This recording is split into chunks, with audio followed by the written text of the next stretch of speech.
해야 할 일은 태산처럼 쌓여 있는데 우리는 왜 아무것도 시작하지 못하고 있을까요? 책상 앞에 앉아 한숨만 내쉬고 의미 없는 인터넷 서핑으로 시간을 보내는 바로 지금 이 순간에도 말이죠. 이것은 단순히 의지가 약하거나 게을러서가 아닙니다. 사실 이 모든 행동 뒤에는 우리 뇌의 아주 정교하고도 본능적인 생존 전략이 숨어 있습니다. 오늘 우리는 미루는 습관이라는 거대한 미스터리를 풀기 위해 우리 머릿속 가장 깊은 곳, 뇌과학의 세계로 함께 떠나보려 합니다. 우리 뇌의 앞부분에 위치한 전두엽은 흔히 뇌의 CES라고 불립니다. 계획을 세우고 복잡한 문제를 해결하며 충동을 억제하는 등 인간의 고차원적인 사고를 담당하는 중요한 기관이죠. 하지만 이 유능한 CEO에게는 한 가지 치명적인 단점이 있습니다. 바로 엄청난 에너지를 소모한다는 점입니다. 뇌는 우리 몸무게의 2%에 불과하지만 전체 에너지의 20%를 사용하는 에너지 소비 대장입니다. 그 중에서도 전두엽은 단연 최고의 에너지 이식가죠. 따라서 우리 뇌는 본능적으로 에너지를 아끼려고 합니다. 이때 등장하는 것이 바로 변형계, 그 중에서도 편도체입니다. 편도체는 감정과 본능을 담당하며 특히 위협을 감지하고 회피 반응을 일으키는 역할을 합니다. 문제는 이 편도체가 현대사회의 복잡한 과제를 원시시대의 맹수와 잘 구분하지 못한다는 점입니다. 이 방대한 보고서를 언제 다 쓰지? 시험에 떨어지면 어떡하지? 이런 막연한 불안감과 실패에 대한 두려움을 편도체는 생존에 대한 위협으로 인식합니다. 그리고 위협을 감지한 뇌는 가장 쉽고 빠른 회피 경로를 선택합니다. 바로 지금 당장 나에게 작은 즐거움을 줄 수 있는 행동? 스마트폰을 보거나 재미있는 영상을 찾아보는 것이죠. 이 과정에서 도파민이라는 신경전달 물질이 결정적인 역할을 합니다. 도파민은 우리가 즐거움을 느끼거나 보상을 받을 때 분비되어 그 행동을 계속하도록 동기를 부여하는 뇌의 보상 시스템입니다. 중요한 과제를 끝냈을 때 얻는 성취감과 보상은 크지만 너무 멀리 있습니다. 반면 스마트폰 속 세상은 터치 한 번에 즉각적이고 자극적인 보상을 쏟아냅니다. 뇌는 당연히 쉽고 빠른 도파민을 선택하게 되고 우리는 점점 더 즉각적인 만족에 중독되어 갑니다. 이러한 뇌의 특성을 설명하는 개념이 바로 시간 할인율입니다. 미래의 큰 보상보다 당장의 작은 보상에 더 높은 가치를 매기는 심리적 경향이죠. 나중에 10배로 돌려줄게라는 약속보다 지금 당장 1,000원 줄게라는 제안이 더 매력적으로 들리는 것과 같습니다. 미루는 습관은 단순히 행동을 피하는 것에서 그치지 않습니다. 때로는 행동하기 전 단계에서 우리를 올가매기도 합니다. 바로 분석마비라는 덫입니다. 이는 완벽주의와 깊은 관련이 있습니다.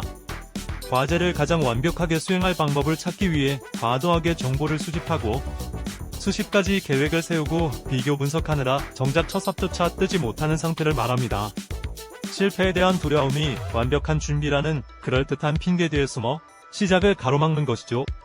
여기에 계획 오류라는 인지, 편향까지 더해집니다. 우리는 어떤 일을 끝내는데 필요한 시간과 노력을 놀라울 정도로 과소평가하는 경향이 있습니다. 이거 한두 시간이면 끝나겠지라고 자신만만하게 생각하지만 실제로는 반나절이 꼬박 걸리는 경험 다들 있으시죠? 동시에 우리는 미래의 나를 실제보다 훨씬 유능하고 의지가 강한 존재로 착각합니다. 지금은 피곤하니까 내일에 내가 더 잘 해낼 거야. 하지만 막상 내일이 되면 오늘의 나와 똑같이 피곤하고 미루고 싶어하는 나를 발견하게 될 뿐입니다. 미래의 나는 나와 전혀 다른 사람이 아니라 그저 오늘의 내가 하루 늙은 모습일 뿐인데도 말이죠. 미루는 습관을 더욱 교묘하게 만드는 심리 현상도 있습니다.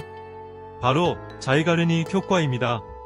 구소련의 심리학자 블로마 자이가르닉이 발견한 이 효과는 우리가 끝마친 과제보다 끝내지 못한 과제를 더 잘 기억하는 현상을 말합니다. 드라마가 결정적인 순간에 끝나 다음 화를 기다리게 만드는 것처럼 미완성된 과제는 우리 뇌리에 남아 계속해서 심리적 긴장감을 유발합니다. 아, 그 보고서 써야 하는데 하는 생각이 머릿속을 떠나지 않는 것이죠.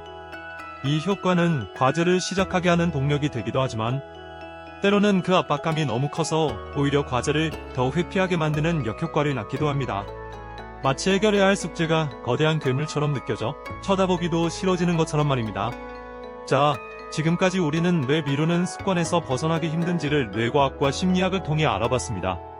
에너지를 아끼려는 뇌의 본능, 즉각적인 보상을 쫓는 도파민 시스템, 그리고 여러 인지, 편향과 심리 효과까지 마치 우리를 미루게 하려고 온 우주가 도와주는 것 같죠.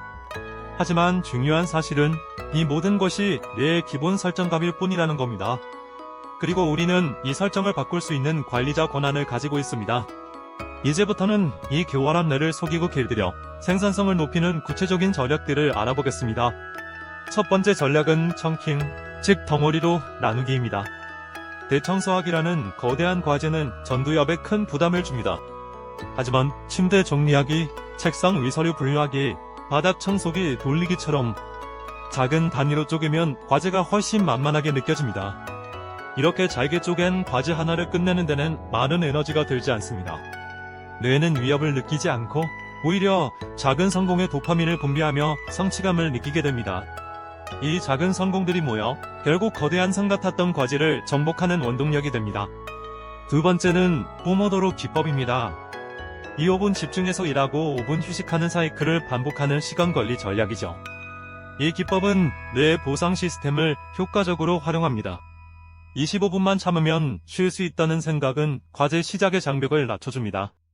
그리고 2분 집중 후 얻는 5분의 휴식은 즉각적인 보상이 되어 다음 집중 시간을 위한 도파민을 충전해줍니다. 이는 장기적인 목표를 향한 마라톤을 단거리 경주 여러 개로 나누는 것과 같습니다. 세 번째 전략은 선행 약속입니다. 미래의 내가 비합리적인 유혹에 넘어갈 것을 미리 알고 스스로에게 족쇄를 채우는 방법입니다. 예를 들어 도서관에 갈 때 일부러 스마트폰을 집에 두고 가거나 친구에게 오늘 밤 10시까지 보고서 초안을 못 보내면 내가 커피 살게라고 공표하는 것이죠. 이렇게 환경을 설정하고 사회적 압박을 활용하면 순간의 유혹을 이겨내고 계획을 지킬 확률이 훨씬 높아집니다. 미루는 습관은 우리의 적이 아닙니다. 그것은 변화하는 세상에 적응해온 우리 뇌의 오래된 생존 본능의 흔적일 뿐입니다. 그러니 더 이상 미루는 자신을 자책하고 비난하지 마세요. 대신 내 뇌가 어떻게 작동하는지 이해하고 마치 친한 친구를 대하듯 지혜롭게 타협하고 이끌어주세요. 작게 시작하고 즉각적인 보상을 설계하며 때로는 스스로를 묶어두는 지혜를 발휘해보세요. 뇌의 작동 방식을 이해하는 것이야말로 미루는 습관의 굴레를 끊고 진정한 생산성과 성취감을 향해 나아가는 첫걸음입니다. 오늘 이 영상을 끈 지금 당장 당신을 괴롭히던 그 일을 아주 작은 한 조각으로 나눠 시작해보는 것은 어떨까요? 자료조사를 위해 컴퓨터 켜기, 바로 거기서부터 시작입니다.